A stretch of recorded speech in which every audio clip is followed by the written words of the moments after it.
quick look at what the markets are up to as we speak. And well, we have we have a cut of about 0.6% coming in for the Nifty 50. There was that dip, but then a very swift recovery as well that we've seen in just the last couple of minutes. The Sensex, meantime, has dropped around 38,340. The quantum, the momentum seen over there seems to be much, much stronger. So that's the Nifty and the Sensex for you. Interestingly, we are seeing a lot of momentum come by in the power stocks, in the utility stocks. So, names like an NTPC, a Power Grid is really clocking in some very smart moves over there. NTPC, in fact, has had a great week so far. Lots of momentum being witnessed over there as well. So that's, of course, about the equity markets. Let's flag off then some of the movers and shakers as well today in trade. Let's start off first with a JSPL. This one definitely is a cynosure of all eyes. We've broken to you an ET now exclusive. According to sources, it looks like JSPL will be mulling separation of the power business, the relatively weak, might I add, power business compared to its steel business that has definitely been, doing very well of late. So that's, of course, JSPL, and we are seeing the steady momentum in the stock. The counter has any which way trebled from the lows that we saw in April.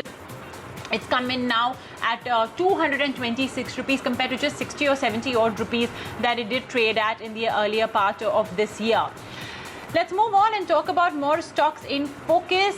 This was, of course, on the back of that ET now exclusive. But more newsmakers. I think a Z Entertainment definitely as well has had a great week. The media space has been a buzz. Z Entertainment, of course, has the added trigger of the Q1 numbers that has thrown this one in the spotlight. So Z Entertainment too is in focus. All week it's been gaining very, very steadily. If I'm not mistaken, this is in fact the fourth straight day of a gain at least. India Mart, the trigger over here is a Motilal Oswal initiation note. Motilal Oswal has said that this is a stock that does seem to be having a lot of promise, a lot of traction as well. And any which ways, there's been a lot of interest in the entire mid-cap space. India Mart as well is just one of them. So Motilal Oswal has in fact kept a target at 3,550 rupees as they are forecasting a 9% CAGR in paid suppliers. Another counter in focus is Varroc Engineering, a massive run-up being witnessed in the stock. Of course, the company did not do well, but CV, auto ancillary names have been in focus these last couple of months. All of these stocks have really managed to rally quite a bit, and the company as well today. We'll be getting you that bite in just a couple of minutes from now. The company said that demand seems to be holding up quite well in Q2 as well. So that may as well be a trigger for the counter. And finally, I guess another name that we have had for you on ET now, and that is Tata Power. The counter today is rallying a massive 8%, perhaps on the back of the ET now conversation. The volumes are 4 times the 20-day average. The open interest is higher by 13%. So significant amount of action being witnessed in the F&O side of the market as well. Okay, well, another Tata company that we spoke to earlier in the day was Tata Consumer. And speaking exclusively to ET now, Sunil D'Souza, the CEO and MD of the company, said that they are confident of growing in double digits on the revenue front. What's the strategy of the company to navigate this post-COVID world? Listen in to find out. The key is to keep delivering results to make sure that the momentum continues. So let me start with the obvious question, which is that what is your understanding of consumer demand in the COVID world?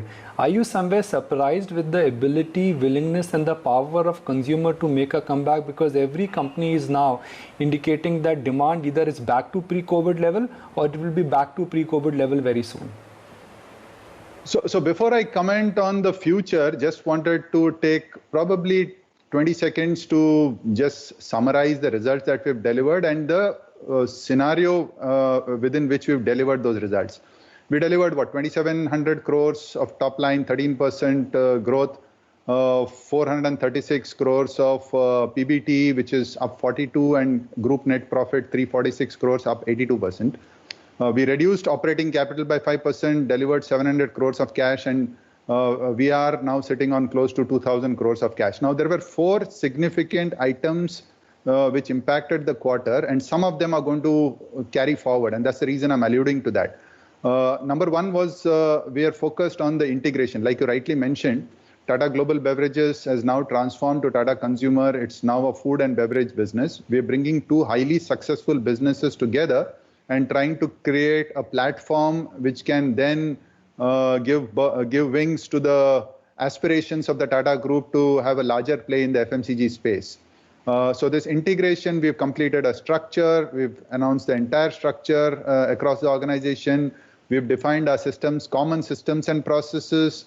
We've started work on our S&D about a month back, but still a lot of work to do.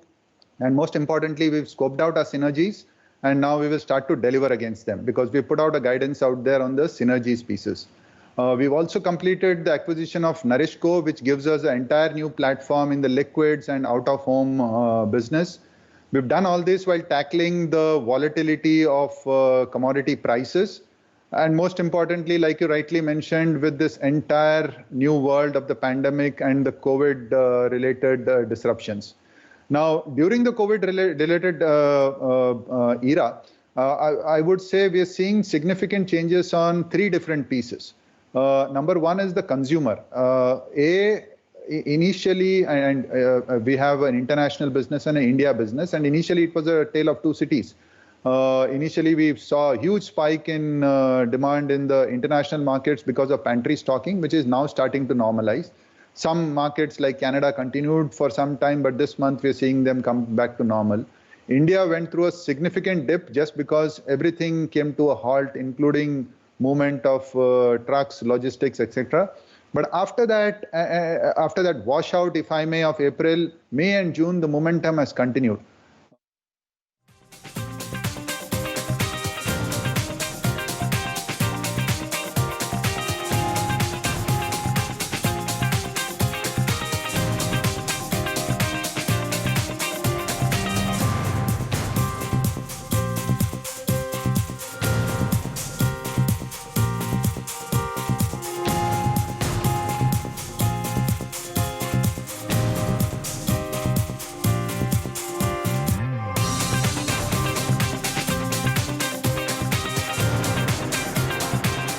Engineering stock price is on a tear. Double-digit gains, like I flagged off earlier, being clocked in by the counter. This despite not such a great Q1 number due to the lockdown.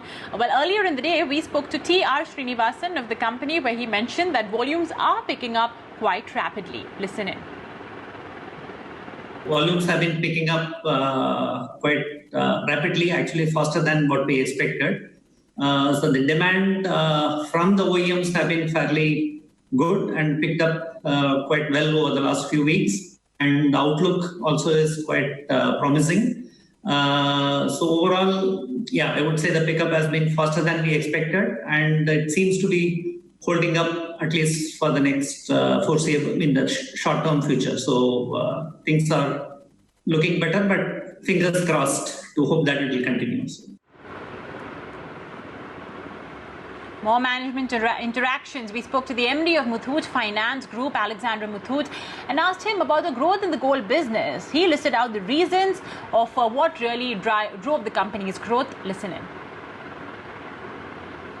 Good demand for gold loans, especially because the talk of the town is gold. Whether it is gold price or gold purchase or gold loan, the talk of the town is gold. So people are all interested somewhere or other to associate with gold, and gold finance is one part of that. So I think we are getting some benefit also because of the gold, talking of gold by everybody in the market today. So gold loan is the best and easiest method. So for the next 3-4 quarters, I'm sure there will be good demand for gold loan. On gold loan, there is no NPAs. What you see as NPA is just loans which have crossed the threshold limit, time limit. But we have the gold with us. We have not auctioned the gold, because today, if any of these gold loans are auctioned, even after it becomes an NPA, we have to refund money to the customer, because the loan is in the money. So if we have to recover 50,000 rupees, the loan, if we sell the gold, we'll get 60,000 rupees. So what's the point in selling that gold or auctioning that gold? So we would rather give more time to the customer to come and pay it back and hold it as an NPA in our books. None of these NPAs result in a loan loss for us. In fact, all these NPA accounts, we will recover the full interest and the principal in good time. But the advantage is that customers are happy that we have not been auctioning their gold.